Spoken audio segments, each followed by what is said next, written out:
Morning! Woo! So, kinakapitan namin ang transmission. So, ngayon pala guys, maulan. Maulan. So, yun yung baboy na kakatayin namin bukas. So, yan ha. 26 na, di ba? 26 bukas. Bukas namin kakatayin yan. So, yung mekaniko yung aso namin. Oh! Yan, lalay niya ito yan. Yan, si Puki.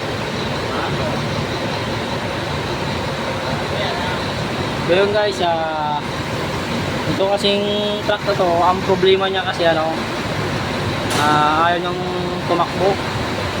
Siyempre pag tinapakan mo yung clutch, wala na talaga, durog na, sobrang ingay. Ayun.